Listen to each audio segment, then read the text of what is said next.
You and I collide. Do, do, do, do. I don't know this song, otherwise I'd probably sing along with you. Welcome back. I'm Nate. That's Tony. Today we're recapping week one of the 2023 NFL season. We're going to speak about what we learned in week one and how we're going to use that info going forward for just regular analysis stuff, betting, or fantasy football in general. And then we're going to talk some of the fringe or regular starters that we would normally have in our lineups or consider or whatever like that we're looking to bench this week or maybe going forward, depending on whatever the situation is. We will draft the top 5 worst people to ever play fantasy football with, leave you with a rant and rave. But Tony, before all that, as always, top of mind, what's top of mind for you coming out of week one into week two, or now just in general? Go. Happy to be here, Nate. First of all, ready to get into this week one recap. We had a full weekend of football. That was exciting. NFL football. We had college the week prior. So obviously happy the season started. And I'm happy it's getting cooler. I've always been more of a hoodie kind of guy. You have a hoodie on now, Always, but it's warm always in my hoodie. office. Yeah. So busting those out of the closet, getting those in the wardrobe. I'm also grateful we have all these folks following the show and engaging with us on YouTube. It's a lot of fun. Even the negative comments, I think I probably reply to those more than the positive ones. That's probably backwards, but thank you to the random YouTubers. Yeah, it's pretty awesome. We had a lot of growth over the last couple weeks. It's kind of weird. Like there's 86 people or whatever that follow the show. Cool. There, we lost one. We did lose one over the. He's 15 minutes of this shit, and I didn't even get to what I came here for. Like, dude, you can like scroll ahead, right, or something like that. Yeah. But that's cool. It's not for everybody, but the people that are there, we really appreciate you. We're just normal dudes with normal jobs and kids and all this kind of stuff, and this is what we do in our free time. So it helps us learn, and then hearing the comments and stuff like that really opens up our eyes to what other people are thinking, and then having us look back at whatever our thoughts and our analysis are too, right? So I'm not really big on I told you so's and all that kind of stuff. I've been like that in the past, and I really tried to, humble myself in that remark, right? Where I've decided and kind of understood that I just really like learning in general. So I have a take. Does it work? Right? Is it logical? Does it make sense? Did it come to fruition? What changed? Okay, how do I adapt what my thinking is or something like that? Right? For Yep. what's really out there on the field. So love football, man. We got done with the Monday night game last night. Just rolling into me, and we were talking about Aaron Rodgers and the group texts and stuff like that, and betting. And after that game, and they returned that kick for a touchdown in overtime, and all I could think was, "Fuck, I love football."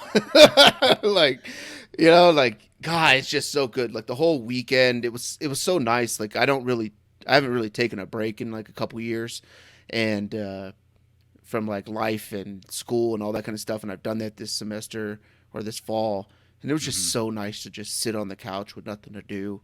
Kids got into it too, so we got our youngest one, or I got our youngest one a Tyreek Hill jersey. She loves the Dolphins and Tyreek Hill That's awesome. because he's so fast. So she was jacked to wear that. Oldest daughter, 9 years old, got a Brock Purdy jersey. That's all she cared about, and she's playing fantasy football this year with us. So she's all about it, tilting at the get, right? Brandon Ayuk's on her team. First touchdown off the board's Ayuk, and she's just going nuts. Like, he's on my team, or whatever. Her iPad's about to die. She's tracking the score the whole day, watching it, every little decimal going up, tracking her win percentage, probability and all that kind of stuff too. So it was just fun to sit and watch the greatest game on planet Earth, in the greatest country on planet Earth, during a time where we all kind of just remember what's happened to this country, right? USA. And Yeah. just super grateful for every opportunity we have that we could just sit here and talk football on it's a Tuesday night, September 12th, 8:30, and we could just sit here and talk sports and football, and we don't have to worry about whether or not someone's kicking down our doors or whatever crazy shit happens in the world, right? We're not out there fighting for food and all that kind of stuff too, right? We got it pretty good. And who was it that sung the national? Was that Queen Latifah? Yeah, it was Queen Latifah. Okay. I got in a couple seconds after it started, but she killed it. She absolutely killed it. Yeah, she did pretty Way good. better than Tristan. Yeah, Tristan. So for the listeners out there who don't know who the hell Tristan is, Tristan's a guy who joined our fantasy football league this year. He's a new guy, so he sung the national anthem before it, but he didn't sing it. He did some fucking spoken word. He had to look up the lyrics to the national anthem. Oh man, I swear, if there's someone else out there, we'll keep the kids in it, and then we're going to replace him. So yeah, just give Carson his own yeah, team. thanks for joining, kid. So Yeah, but that's top of mind for me, I guess. Yeah, that's top of mind for me. Let's move into the sports. So, Tony, we decided, hey, we did a lot of stuff where we put out our rankings and our takes and some bust players, right? And Yep. I think that video is going pretty good for what we said in it, right? Minus you and Brees Hall just running the ball every time he touches it Oh for my 60 God. yards. But the logic's there, right? It is a long season. But we put out a bunch of stuff this off season and stuff like that. So we're going to go over kind of what we learned from week 1 and then how we're going to use that going forward, right? We had our stands, and then do we change those? Do we go forward? What did we learn? Did some stuff validate? Whatever it may be. I got burps. I've been drinking Diet Coke since I got home. So, Of course. yeah. Not a sponsor. Not a sponsor. So real quick, did you see that comment? Someone just Yeah. wrote Diet Coke, LOL. Because I just still slammed half a Diet Coke right in the middle of a video. Yeah. But yeah, what did you learn? So we'll do, I don't know how many things you got. You got 3 things. I got 3 things.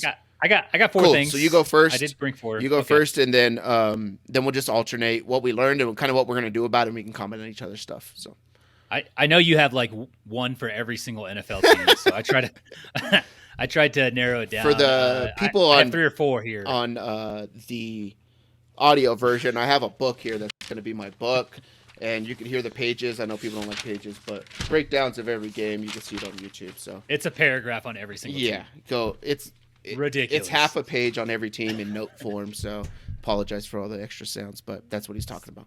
Putting in the man hours. Yeah. I like it. So yeah, I have 3 or 4 here. The first one for me is we may have been too low on Calvin Ridley. I don't think either of us had him bumped up, maybe about what his ADP was, but I think we're too low. I watched Lawrence in that offense force feed him the ball 4 times on a single drive, which culminated in a Ridley touchdown, which looked almost too easy. So the dude seems like he hasn't missed a step. Seems like he's been playing with Trevor Lawrence for years. And then what I'm doing with that, I'm going to start him as if he's my wide receiver 1. If someone has him, I'd also look to acquire him if that manager doesn't value him as a wide receiver 1. So maybe someone's not onto it yet. Maybe someone didn't see the Jaguars in week 1. Yeah. It was pretty awesome. The only thing that made me kind of, my first note was on that game was Calvin Ridley had a really good half, because it seemed like in the second half things kind of muddled out a little bit. Because I'm pretty sure he had like 80 something yards in the first half, right? And then it Dude looks so good. ended with like an extra 20, right? But definitely the number Zay 1. Jones. It was Zay Jones in the second half. Yeah.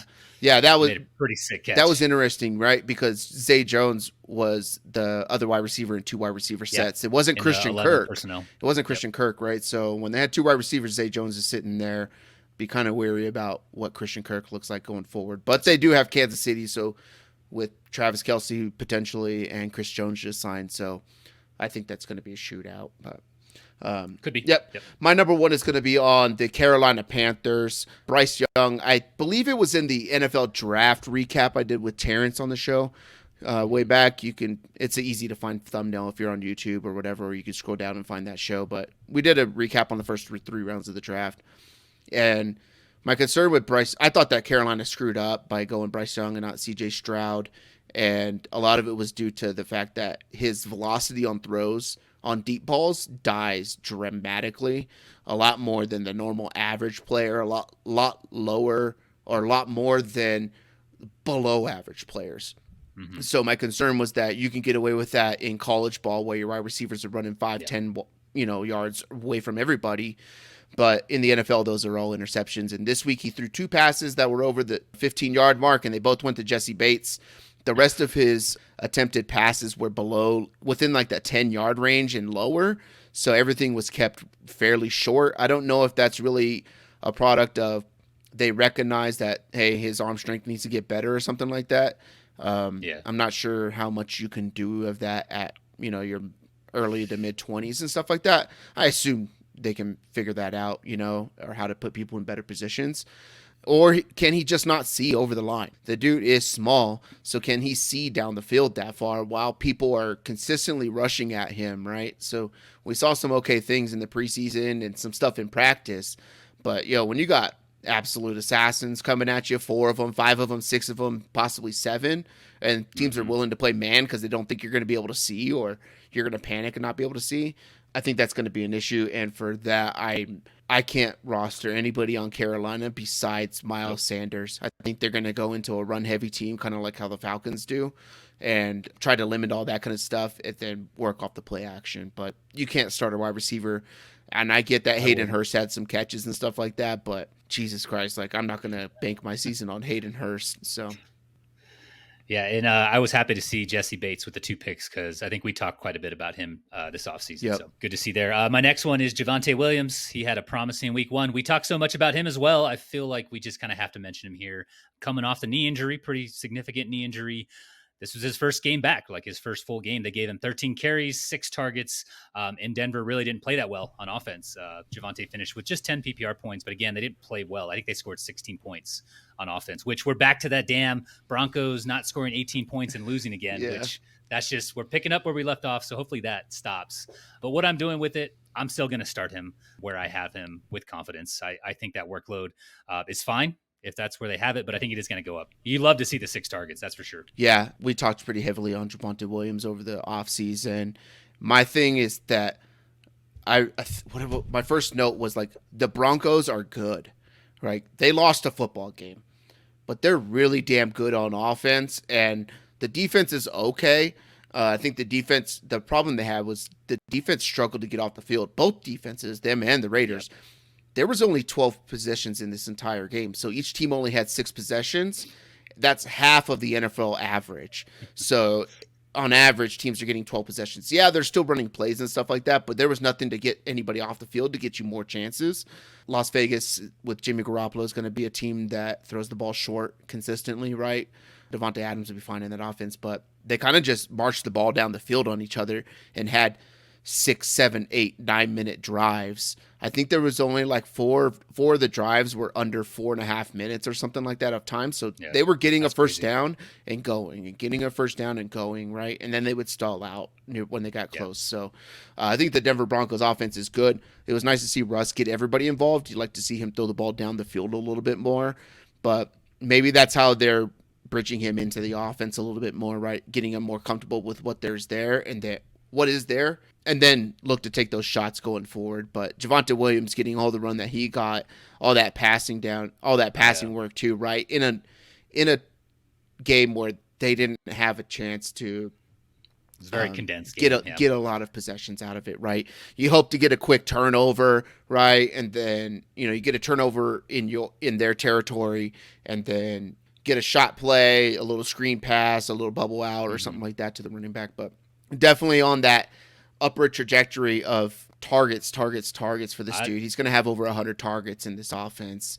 And P. Ryan's going to be able to do some stuff too, right? So I think you can start both of those backs. But Agreed. My number 2 is going to be on the Miami Dolphins Los Angeles Chargers game. In Miami, everybody is open. Everybody's open. It doesn't matter how close defenders are. Tua did make a couple bad throws, right? He threw one into triple coverage to Tyreek Hill on a 3rd down. That was pretty bad. That's going to go the other way more likely than not. But, I mean, he's throwing right over the defender's shoulder into a pocket where only Tyreek Hill could see the ball. Yeah. Like, it was just thread and needles everywhere. He did lack some arm strength on some throws where it was kind of confusing because there's a couple balls where he underthrew, and they were like 40 yards, 50 yards down the field. They were deep balls, and he's getting rushed, right? But then what I like to see out of it is that Tua wasn't fearful of being hit or anything like that. And what the best throw, right, is the one where he almost like jump throws it a little bit to Tyreek Hill on the right side. And I think it was over J.C. Jackson, who's a complete liability. And oh, man, he got burned. And why the Chargers are not going to end up being Super Bowl contender. Like, they don't have a window right now because of that defense and where they choose to spend money on Khalil Mack and J.C. Jackson. I think J.C. Jackson got over like 80-something million. Got paid. I think we have to understand that just because someone's good in Bill Belichick's defense doesn't mean they're good in yours. And this might be the last year for Brandon Staley in that because of that, right? But I think they need to fire the GM.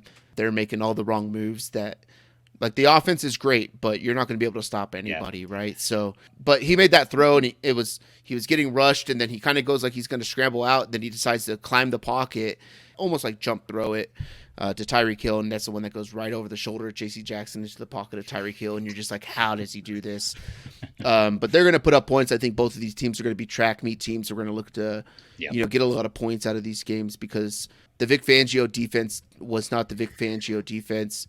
They attempted to rush forward. They couldn't get to the quarterback, and the only times they were able to get really pressure was when they started blitzing. But what they would do was they would bring like a linebacker from one side and then the nickel corner or the nickel safety also. Yeah, and that's where you saw like Phillips getting in there too, and it just confused the entire offensive line and everybody. So I think we're going to finally see a Vic Fangio defense that's going to need to blitz quite a bit. And hopefully they could put up points to then force turnovers on the back end, right, as teams are struggling to do that. But my main take is going to be on Austin Eckler. You tweeted at me or at the show account. People are going to have something to say about this number 6. He was the number 6 overall fantasy scorer this week, 164 total yards. He had 117 on the ground, 47 through the air with 4 catches. He has a ankle sprain, it looks like. People are saying it's possibly a high ankle sprain. I remember seeing this play where he ran some power O and ended up, it looked like he was kind of limping. He went off the field, right? Like, oh man, he got banged up a little bit, but maybe it was just like a body thing, like a torso type of, he got hit in the back or something or whatever like that. We knocked out of something like that. Turns out it was like an ankle sprain. Potentially, they're not really sure what it all is and all that kind of stuff, but he's questionable for this week.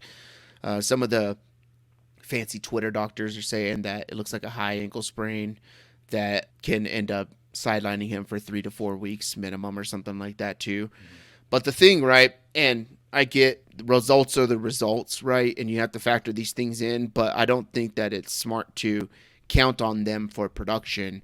Austin Eckler's 4 catches for 47 yards. One was 35 yards. So they ran a 4 vert, and then they ran him straight out of the backfield through the line of scrimmage and then had him go out to the right. I think it was like a 3rd and long or something like that. It was a long distance to go, and everybody was dropping back as they put all those big bodies down the field, and he got 35 yards off of that. So the other 3 catches accumulated 12 yards. Not really excited about a guy getting 4 yards a pop on catches. But it looks like 11 and a half, right? Whatever. And then he had 117 yards rushing, less than 20 carries. I believe it was 16 carries.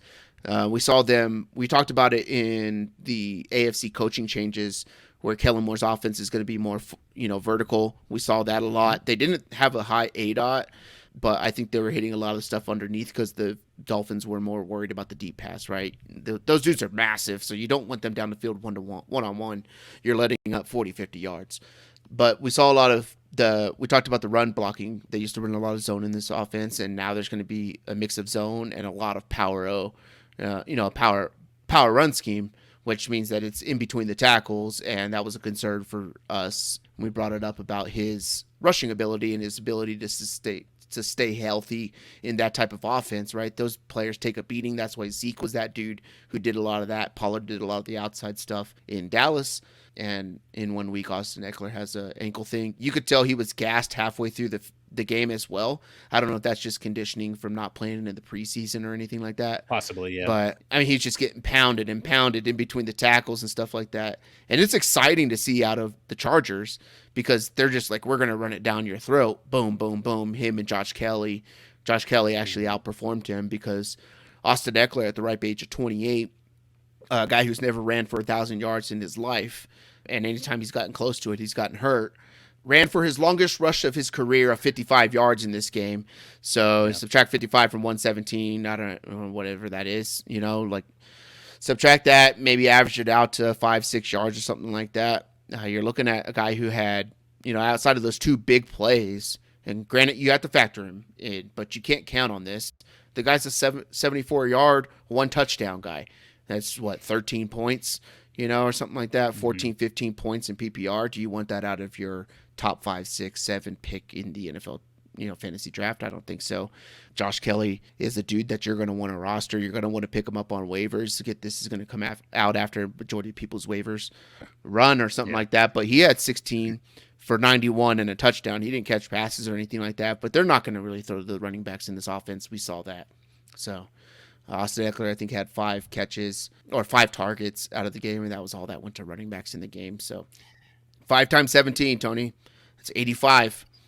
85 throughout. That's throughout the fantasy playoffs. 85, right? This guy caught Yeah. 100 and something balls last year. He's getting 85 targets at this pace, and I Yeah. don't expect them to be in these massive, Nope. 80 point, 1,000 yards games and stuff like that throughout the season, right? They're gonna have to run into some defenses, some other guys that are gonna have them turn the ball over. They're gonna have an off day, whatever it is.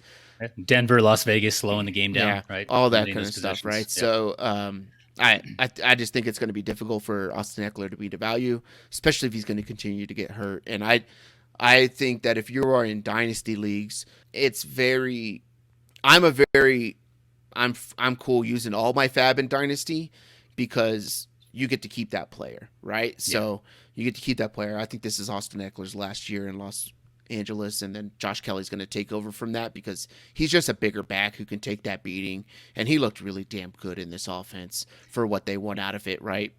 Hammer the ball down the throat of them and take shots. You can't deny the college pedigree. UCLA. Yeah. He's a Bruin. But yeah, he's 5'11", he's 212, so he has the size that you want in that type of scheme. So I love seeing it. I was rooting for Kelly, and I definitely think people are going to spend quite a bit for him on fab, especially with the ankle deal. We're not 100% sure what that means for Eckler. But my next one is the Atlanta offense. They are not going to pass the ball because of Arthur Smith and his stupid mustache. Oh my God. They had 18 pass attempts on Sunday. They ran the ball 26 times. Yeah. That is a crazy run to pass ratio. And I think that it's tanking the value of Drake London and Kyle Pitts. It goes without saying, right? Those guys had 4 targets between them, and Drake London had 0 catches on 1 target. I don't know if you can rely on these guys. What I'm doing with that, I'm watching the utilization for them in week 2. I think the leash is very short for Drake London. Kyle Pitts, you probably start him anyways. He did get, 3 targets. Still not great in a game that was pretty close for a while. So, yeah, this one, we have this. This is Arthur Smith. It's just a continuation of last year. And I have Drake London in a couple spots, and I don't feel good about starting him in week 2. Yeah. Not at all. Yeah, that was. He got drafted 4th round, I think, 4th or 5th round, I believe. He was a 4th rounder. Trouble. Trust me. Yeah, that's trouble. Yeah. I'll touch on the Minnesota-Tampa Bay game a little bit. So, one, shout out to Baker Mayfield. I'm on the record of I'm a Baker boy. I just like the guy. I think he's a football guy. And I think that if you look at like some of the locker room stuff after the game, some of the video out there that was put out by the Bucs or the NFL and stuff like that, you'll see that this team's really rallied around Baker Mayfield. And I know that all teams have to play. I don't know why I keep feeling like I keep looking back and I keep feeling like I see something moving right here. And I don't know if it's like a kid coming in and out, but I haven't heard the door. And I'm actually getting kind of freaked out right now, but I'll keep an eye on that part thanks, of your screen. Appreciate it. I'll throw a hand signal. Do you want a safe word? What do you want here? I'm just gonna do the whole podcast with my hand right here on the side of my face for the audio listeners.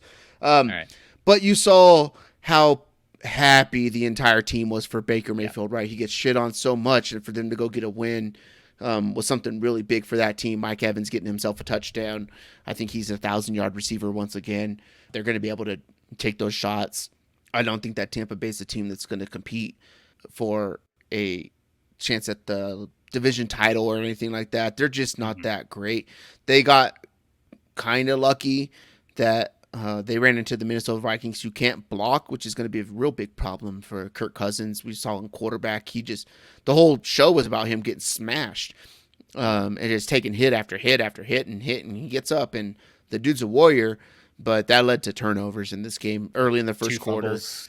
In the first quarter, they had, I think, 3 turnovers or something like that. Minnesota did, right? Crazy. So, you can maybe pencil in some of those defenses if you're looking for a flyer in DFS or if you play defenses in your leagues and stuff like that, which we don't recommend here on this show. You can start some guys up against the Minnesota Vikings, right? Fill in a flyer type of thing. You need somebody. It doesn't really matter who it is too much. If they have a couple pass rushers, they're going to be able to get to Kirk Cousins, get some hits, probably get a sack, maybe a fumble, probably a pick that's going to be thrown when he's trying to avoid a sack or something like that too. So not too much to gauge from the game. I still have some faith in Minnesota to be able to win the division, although it is shrinking dramatically with the way that the Green Bay Packers played. Oh, yeah. Their defense is pretty stout too, and I have some pretty good faith in Jordan Love. Wish I didn't sell all his sports cards. Interesting with the Vikings. We talked this offseason about all the one-score games they Yeah, won last year, like 8 or 9. yeah, And the year prior, they lost 8 or 9. So it's like, are we back to 2 years ago? Like, it's kind of curious. yeah, If they can't take care of the ball, yeah, it's going to be them back to losing these one-score, these close games. So yeah. the last one I have, this one's going to run counter to something you have later. Sorry, You're good. I typically try to avoid this. Zay Flowers, he looks really good. Baltimore was in a favorable game script, and going forward, the team will be without J.K. Dobbins. So those two things kind of play to his favor. But to give the listener viewer some insight, if they did miss this game, Flowers had an 84% snap percentage. He had 9 catches on 10 targets for 78 yards. Not great, but pretty good for a rookie in his first game, getting that type of usage. He even ran the ball twice. He ran 28 routes total. This game was in hand, so that number is a little bit lower than what you're probably used to seeing there. That was second on the team, but he was targeted on over a third of those routes. That's a good sign. Additionally, this is probably the more important piece on 3rd and 4th down in week 1. Flowers had 6 targets. That led the NFL. 5 catches on those targets. That was tied for first in the NFL, and then 4 catches for a first down. That led the NFL in week 1. So the team already trusts him in very key spots. I know they're without Mark Andrews, but you can't deny what he's able to do so far going through week 1. And then what I'm doing with this is I'm starting Zay Flowers with confidence. He was an upside pick for me in a couple spots, and now I get to start him as like a wide receiver 4 or wide receiver 5. So I'm happy. I'm happy with it, and I know that's counter to something you have in this next piece. That's cool. That's cool. We don't have to agree. I like not agreeing with people. I think it's kind of good. So it's good for the soul. It helps us open up our mind a little bit. So, yeah, that's cool. Cool. Let us know what you think about our stuff that we learned from week 1, what we're doing with it. What would you do with it? What did you learn from week 1? And put that stuff down in the comments here on the YouTube. Or if you're listening on audio, go ahead and throw that onto a review, right, for the show. Just be like, hey, title it week 1 recap, quote, or whatever like that, and let us know what you think. So appreciate. We see the comments. We're responding. Yeah, try to respond to every single one of them. So at least where I don't feel like I need to.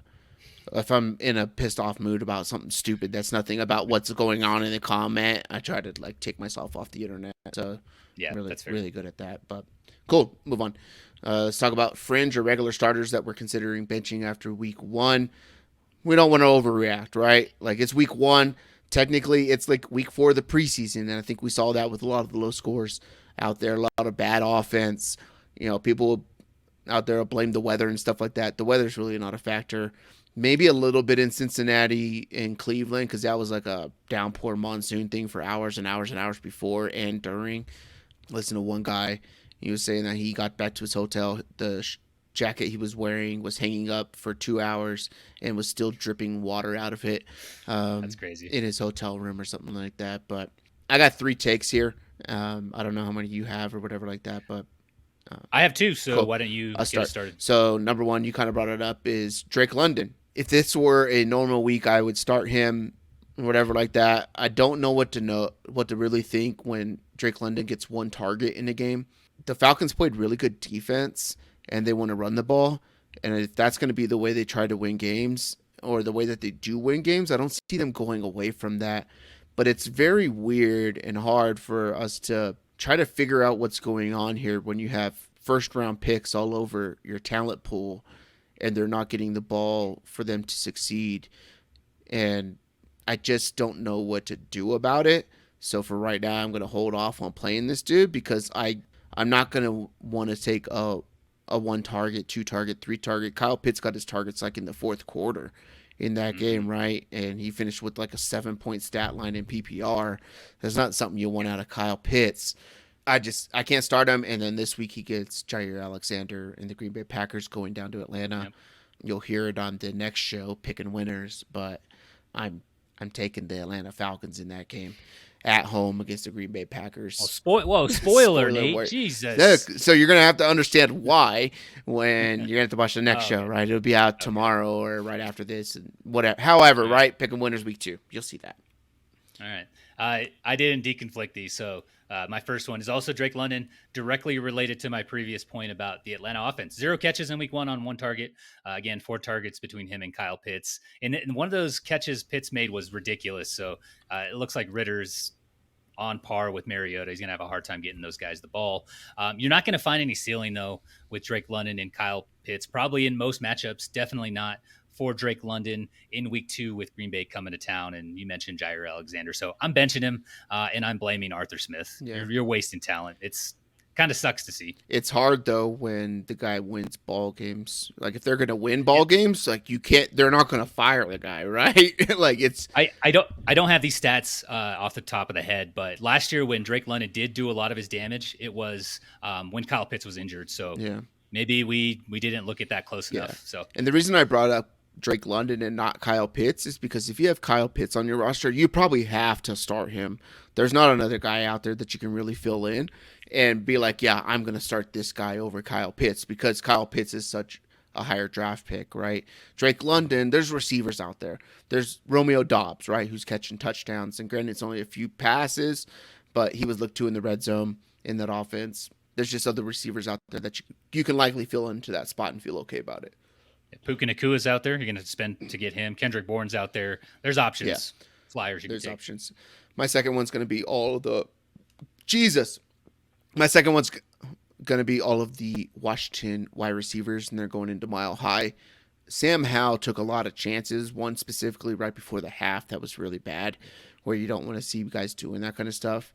Denver's going to turn the ball over in this game. Denver lost a close one to a division rival, and then you got Washington coming in who barely scraped by against Arizona, and Arizona was on the road, and it was a morning game. I get that these teams can travel and do all that kind of stuff, but when you're on a West Coast time and you're playing at 10 o'clock your time in the morning, your body's just kind of conditioned to that. I don't care how good of an athlete you are. Yeah. And they barely scraped by, and Sam Howell did not look all that great. So Terry McLaurin, Jahan Dotson, Curtis Samuel, I don't care who it is. I'm not starting them this week, and I'm probably going to wait off for a little bit because I think people are going to get a lot of what that tape was and attack it, and I don't think Sam Howell's going to be able to address the issues off the bat. Yeah, who's the other guy they have there? Jacoby Brissett? Yeah. Is that the backup they signed? Yep. You might see him this year. Yeah. Didn't like Sam Howell week 1 against a team that we all consider the worst team in the NFL. Yeah. That was not good. If they get close to like a wild card, right? Like you get halfway through the season and you're kind of in wild card contention, and this guy keeps turning it over, and you realize you're just kind of getting by, and then you lose one that you shouldn't lose, then you could probably see Brissett in there. So yeah, it's possible. And again, Ron Rivera could be on the hot seat, right? He's going to do whatever he can to win. Yep. So yeah, that sucks there. My second one and last one here is the Kansas City pass catchers, namely Kadarius Toney and Sky Moore. Lots of drops, not great utilization, not something you can trust anyways. Rashee Rice, he did get the touchdown in week 1, kind of saved his week, but I don't think you can trust those guys if you need them. I'd probably wait and see. Probably wouldn't drop them if you got them. I think I have to start one of them in one of my leagues, and it's Rashee Rice is the one I'm going with. We'll see. We'll see once Kelsey comes back, if he's coming back in week 2, but kind of losing some confidence in those guys after that week 1 performance. Yeah, I'm like how we were opposite on the Zay Flowers thing, right? I'm more opposite on the opposite spectrum than you are with this. I think there's a lot of pressure on these guys when you got, hey, we're going to have to score because we don't have Chris Jones in the middle. Is that a thought, right? And I don't know if that defense really needs Chris Jones. They held that offense to 14 points. Yeah, that pick 6. So I don't think that they played bad, and the Lions were the best offense after like halfway through the season last year in the NFL. They scored more points than everybody in the yards and all that kind of stuff too. I think the moment was just kind of too big for them, and then feeling like you have to all that weight on your shoulders to fill in for Travis Kelce. I think Travis Kelce opens up a lot of that for people to just play ball and be free, right? Like you can just focus on what you got going on. Not it's a big moment. Am I letting Patrick Mahomes down? This is banner night, opening week, Thursday night, all this kind of stuff, right? I have a lot of faith in it. I'm still starting Kadarius Toney this week. Maybe it's a fault of mine or whatever, but I drafted him to be a guy. If Kelce plays, I'm going to play him. They're going to Jacksonville. I think that is a rebound week for them. So that's a question mark. I don't know if Kelsey's playing, but is that sunk cost fallacy? Is that what you got going on with Toney? Yeah. I think no. I this dude was a big part of them winning a Super Bowl and getting to the Super Bowl last year when he was healthy. he was above Sky Moore in the pecking order for where they were, the routes they were running and the looks that they got to, right? Rashee Rice did take advantage of those. So if Tony, I think that if Tony and Sky Moore have another week like that, we're going to see Rashee Rice get a lot more run, which is really cool for the dynasties.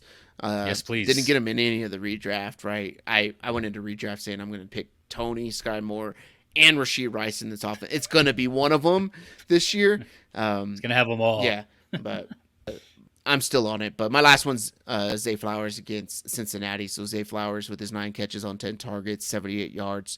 One of them was, I believe, 20-something yards down the field or whatever like that. 15-yarder. Long was in the double digits, right? A lot of short passing out of this offense. I don't think that Lamar looked good at all. I don't think he looked comfortable at all in this offense. He ran for a few yards here or there, whatever like that too, but I think he had 6 rushes in the game, 100 and something yards passing against the Houston Texans defense that was able to put some pressure on him and get in the face, and they played some pretty good zone there. Some of that production, I think, is contributed to the safety Petrie for Houston going out. I don't know if you saw this, but he went to tackle Lamar Jackson and took a knee to like his midsection or like right under his chest plate, and was coughing and spitting up blood because he has bruised lungs. Well, this dude's amazing. Like Petrie is like the top safety out of last year, and I think that left some gaps open for those guys. Cincinnati just got smoked on opening night to the Cleveland Browns that they called the Elves, and then still after the game they're calling them Elves. It makes no sense. You just got beat by a team, right? That team's probably better than you at this moment. It's inexcusable to lose to that team if you're a Super Bowl contender. So I think that Cincinnati bounces back big time. We see the old Cincinnati, and then this is just, I think, going to be a very low scoring game. A lot of back and forth. Who's going to run the ball for Baltimore as well? Is that a problem? Maybe Zay Flowers gets some running plays in there or something like that. But, if you got a good playmaker and you want them to get hurt, right, or you want them to get targeted and they're your new flashy guy and your new toy, don't send them over the middle in Cincinnati. That's where wide receivers go to die, especially if you're from Pittsburgh, right? So I think it's just going to be one of those tough AFC North battles.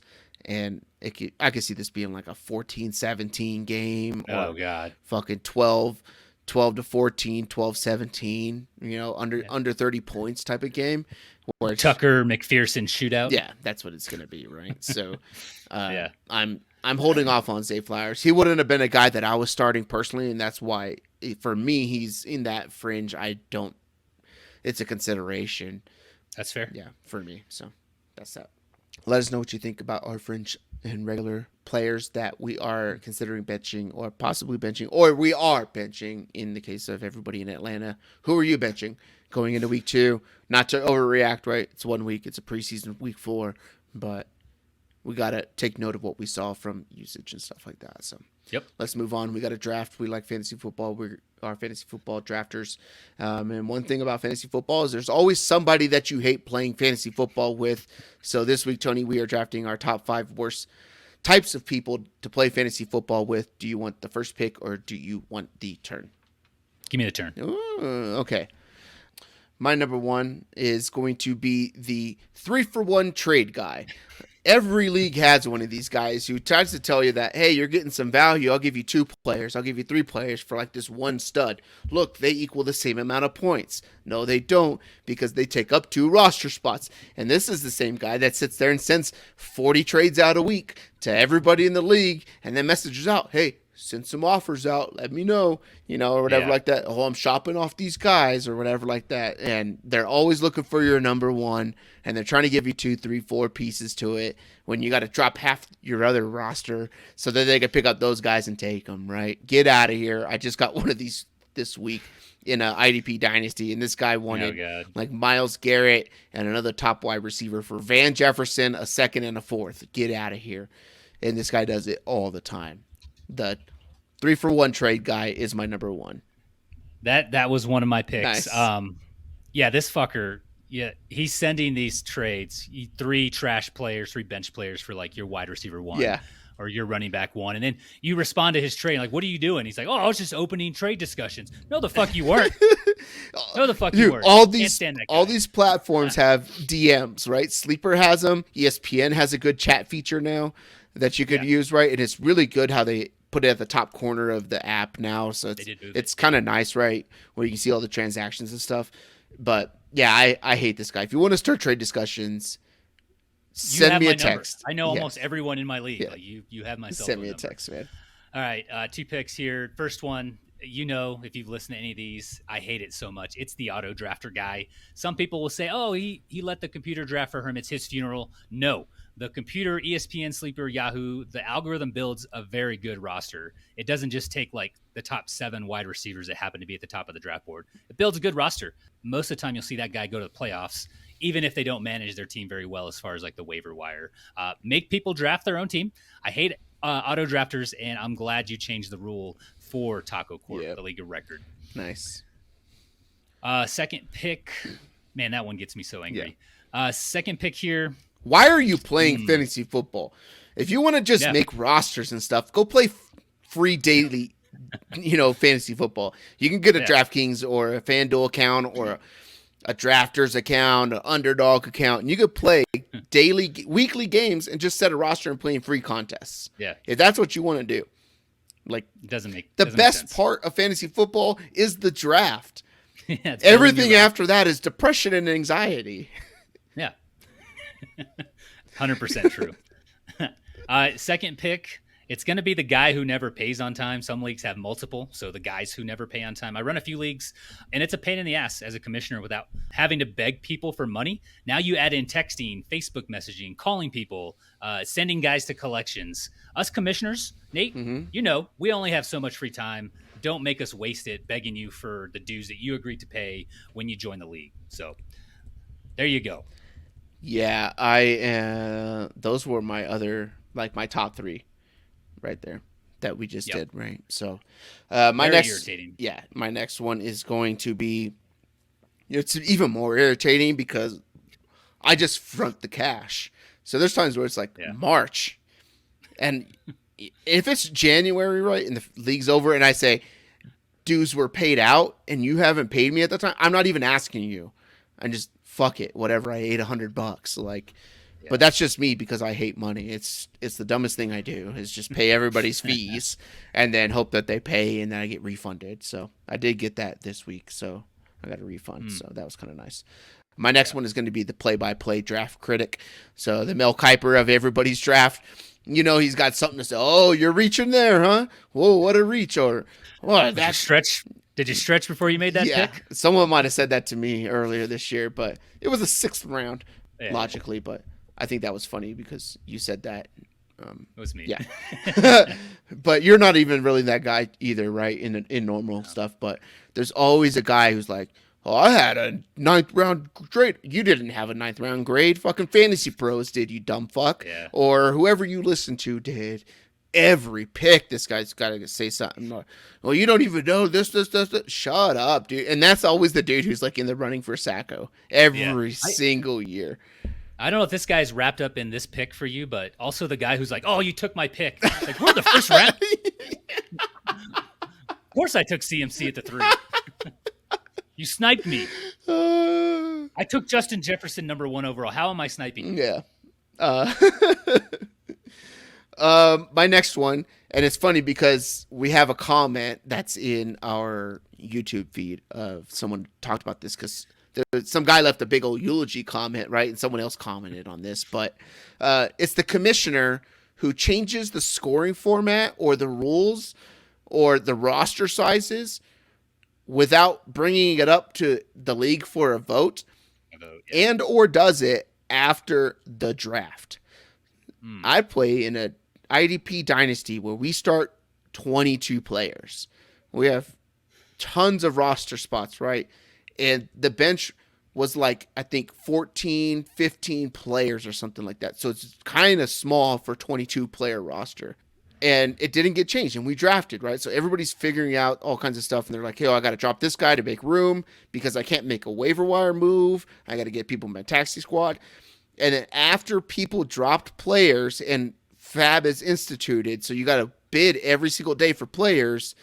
The commissioner changed the roster size to add 3 taxi squad spots, so now we have 6, which is good for this size of league, and then added bench spots. So I'm sitting here blowing off, like, what the fuck?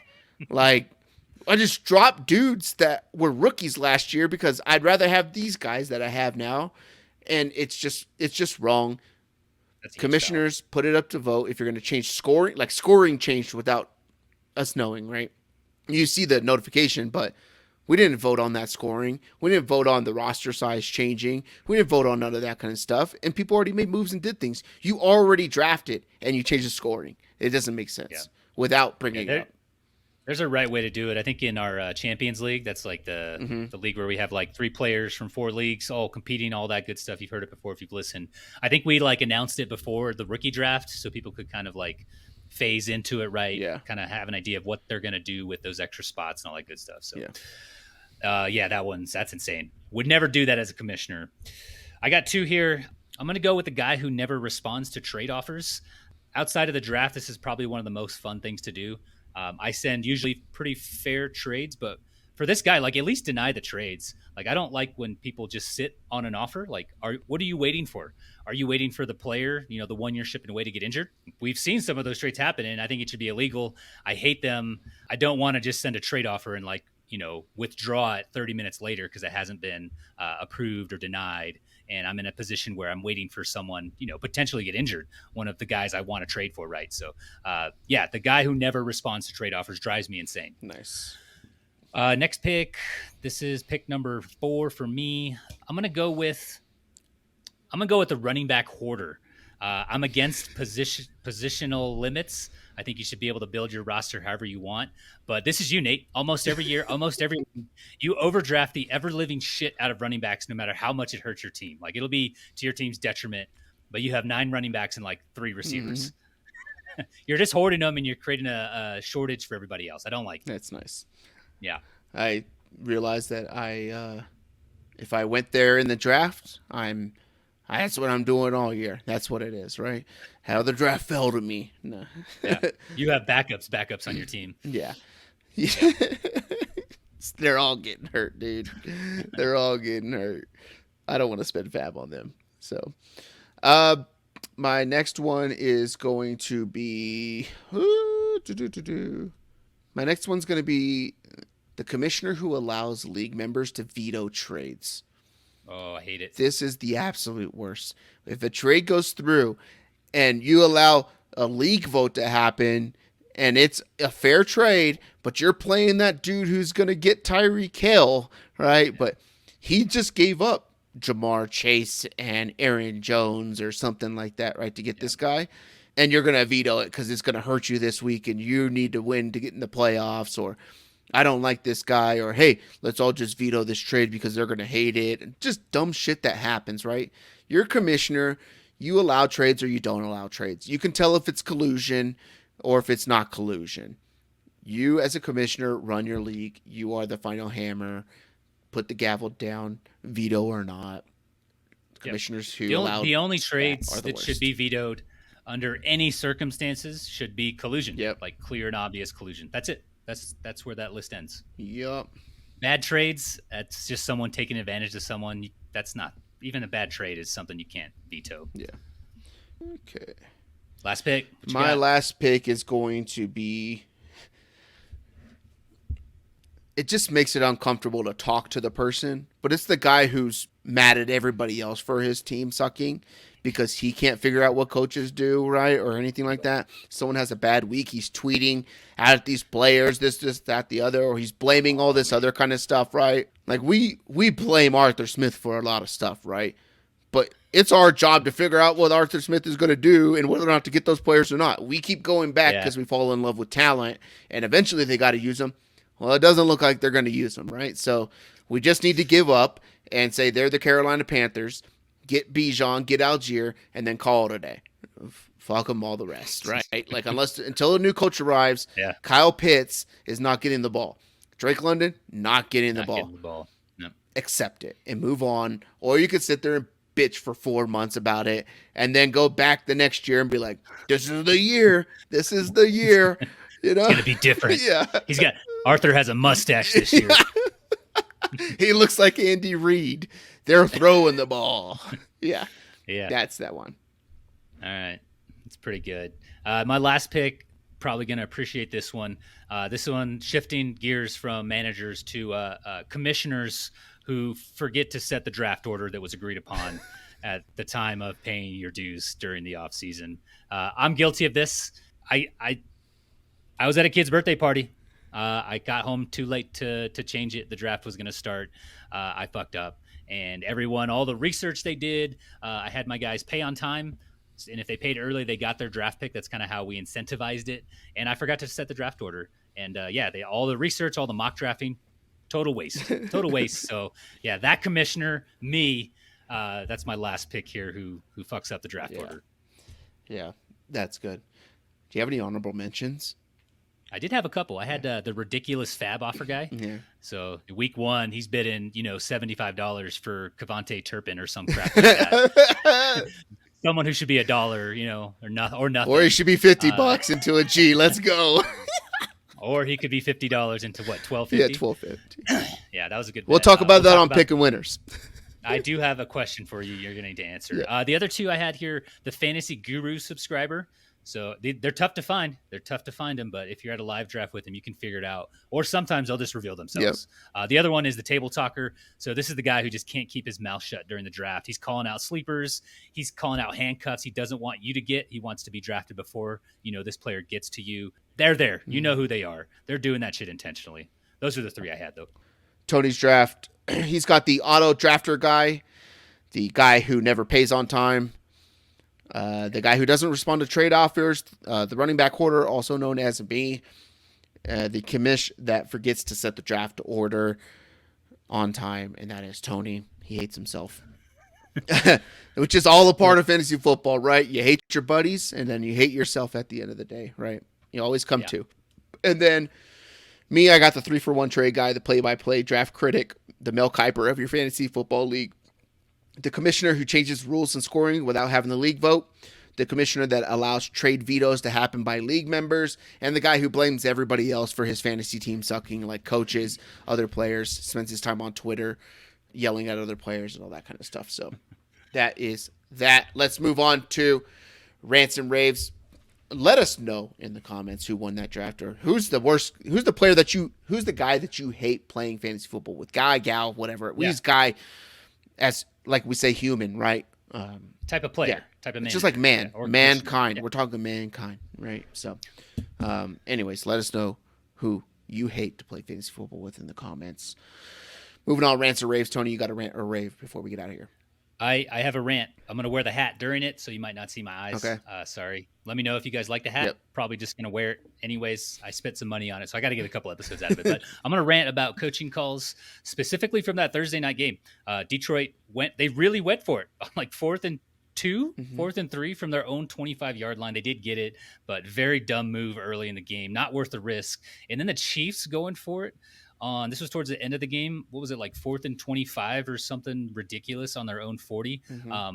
I don't get why. I get, you might only have that possession. If they, get a first down or something, they can run the clock. But if you're backed up on your own 10, that makes sense where they can't get a first down. It just seemed like a bad call for the Chiefs. And between all the drops, we've talked about that.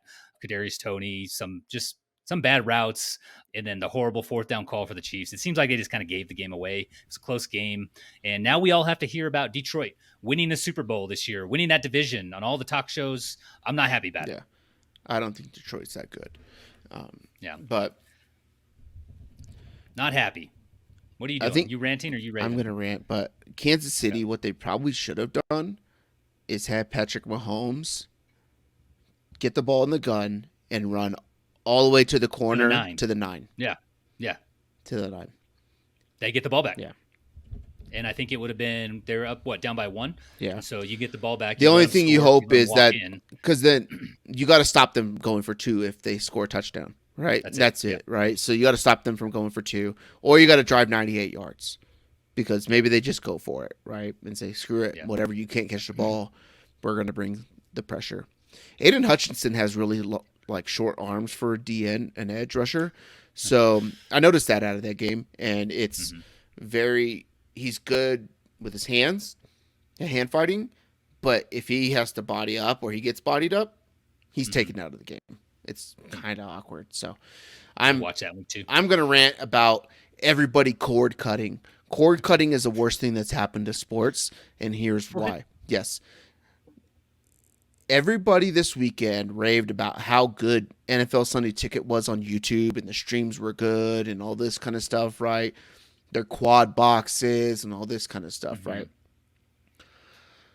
The game is being shown to us 60 to 90 seconds later than all action that has happened in the game. If you are a sports bettor who in-game bets, you cannot in-game bet. You cannot bet of, okay, this just happened, let me throw a bet in real quick because they're going to get another drive or whatever, because you don't even know what happened. And then the odds are changing, but you don't know why, because what they're showing on the little graph of where the ball is where you're watching it. But they're a minute ahead of you in all of that kind of stuff. So if you're betting in-game totals and stuff like that in the middle of a quarter, don't do it. It's not worth. You're gonna get smashed. You're gonna lose a lot, right? To get the stuff right before, hey, the team gets the ball back at this time, right? Like I was seeing stuff of whatever it was. Aaron Jones scores a touchdown, and I'm watching the live feed of that game, and the Packers don't have the ball. Like, what is happening? And then they get the ball back, and then first play, touchdowns, stuff like that happened, right? And it's terrible. I don't like it. It's bad for in-game sports betting. It's bad when you have notifications on your phone. You have to turn off your notifications if you're watching the NFL Sunday Ticket on a streaming service. It was bad enough with DirecTV where you're 30 to 45 seconds behind. Cable's okay, because it's like 8 to 10 seconds behind what's happening live in the game. So you're kind of pretty close, right? But a minute and a half is the worst. It costs more for all your streaming services. You want to watch a show on Paramount Plus, HBO Max. You want to watch Netflix, Hulu, Disney.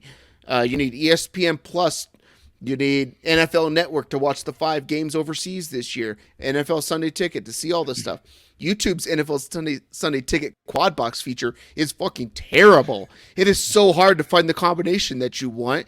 Why can I not just do what I did on DirecTV and say, okay, I'm going to watch whatever. One of them's going to be Red Zone. And then the other one, I'm going to go down to the game and I'm going to say add to stream.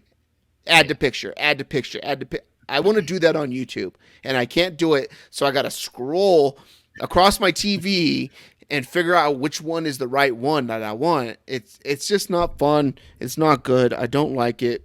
Streaming sucks. It was nice to watch football. It was terrible because I like to in-game bet. In-game bets are where I like to make cash. I think you can figure out a lot of stuff after the kickoff. Yeah, and what are you paying for that too? Like you're paying $75 a month for YouTube TV, and you're paying what, $300-$400 for Sunday Ticket. Yeah.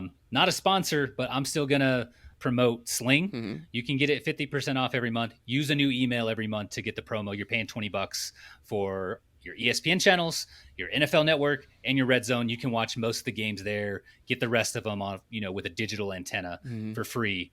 Just pulling them off the airwaves. Yeah. So that's how I still do it. I don't have Sunday Ticket. I just do Red Zone and whatever game is on prime time. Yeah, I have Sunday Ticket because they had to put out a student pricing or whatever like that. So it was like $110 or something like that. So like, that's the way to go. Give that student email. Yeah. So I just did that, but yeah, I don't like it. That delay sucks. I wish there would just be like one big cable company who would do something like Comcast Xfinity. Like no, we're not doing that. It's so much cheaper just to pay $80 a month for whatever your cable is.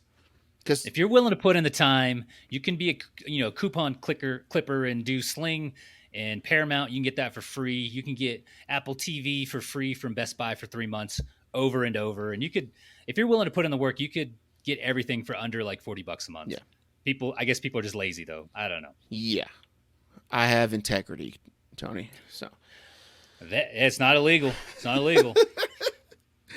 It's unethical, though. I don't know if it is. Trust the guy with the taco hat.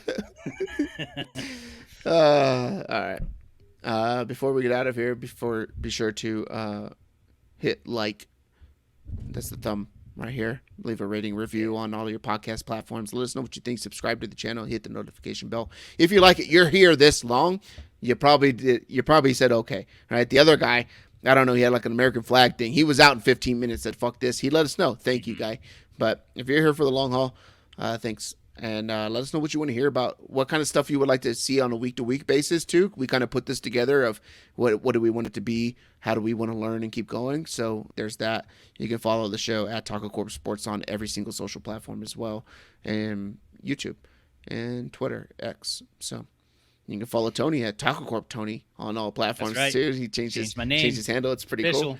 So, and if you're an artist out there who does like digital art and stuff like that, can you reach out to us? Just DM us on X or write us on X. And like, we don't get a lot of notifications on there. So, or just put it in the YouTube comment. Hey, I can help you make a logo. We want to combine a couple of logos and don't know how to do that. And I got 2 kids that are raising my own. So it's a lot of time, or if you're like a graphic person that you could do motion graphics and stuff too, let us know. Banger of the week, Collide, Howie Day. Week 1 recap in the books for Tony. I am Nate. This is TacoCorp episode 98, I believe. Love you. Bye. Bye.